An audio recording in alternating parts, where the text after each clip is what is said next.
আইপিএলের মালিকরা তো এমন অলরাউন্ডারই খুঁজছে, কবজির মোচড়ে বল ঘোরাতে পটু, ২-৪টা ছক্কা হাঁকিয়ে ম্যাচে পার্থক্য গড়ে দেওয়ার সামর্থ্যও আছে। আইপিএলের নিলামে নাম উঠবে রিশাদ হোসেনের, বেস্ট প্রাইস ৭৫ লাখ রুপি।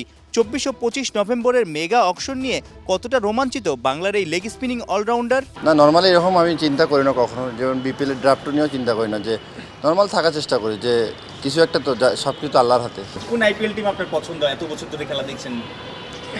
এরকম স্পেসিফিক কোনো টিম করি নাই। এখন মনে করি আমি মনে মনে ভাবলাম চেন্নাই, আমার এখন হলো অন্য টিম, তাহলে তো আমার মনটা খারাপ হয়। তো আমি কোনো কিছু নিয়ে আশা করি। ফেভারিট নর্মালি কলকাতা টিমের ভালো লাগে আর কি। শাহরুখ খান না, আমার কলকাতার সাকিব ভাই খেলছে, লিটন দা খেলছে। প্রশ্ন উঠতেই পারে, কি দেখে রিশাদকে নেবে আইপিএলের দল? রিশাদের মাঝে ক্যারিবিয়ান একটা ফ্লেভার আছে। লেগ স্পিনারদের কদর সবখানেই, পিচে একটু ফায়দা পেলেই তারা ব্যাটারদের পেয়ে বসে। আইপিএলের মাঝপথে কিংবা শেষের দিকে পিচগুলোতে স্পিন ধরার সম্ভাবনাও থাকে। আবার ব্যাটার রিশাদ ফিনিশিং রোলে পিঞ্চ হিটিংটাও করতে জানে। গেল মার্চে লঙ্কানদের বিপক্ষে টি-20তে ৩০ বলে ৫৩, ওডিআইতে খেলেছিলেন ১৮ বলে ৪৮ রানের ঝড়ো ইনিংস। সেই রিশাদই টি-20 বিশ্বকাপে বাংলাদেশের পক্ষে সবচেয়ে বেশি ১৪খানা উইকেটও পকেটে পুরেছেন। এরপরেই একে একে ডাক পাচ্ছেন নানান দেশের ফ্র্যাঞ্চাইজি টুর্নামেন্ট থেকে। এবার কি তবে ইন্ডিয়ান প্রিমিয়ার লিগে? ভারতেও কদিন আগেও খেলে আসছেন, ভারতেই আইপিএল ওই কন্ডিশন ওই টাইপের পিচে আপনি কতটুকু কনফিডেন্ট যে আপনাকে যদি কোনো টিম নেয় আপনি ডেলিভার করতে পারবেন, আপনার সেই অ্যাবিলিটি বা সেই সাহসটা আছে কিনা?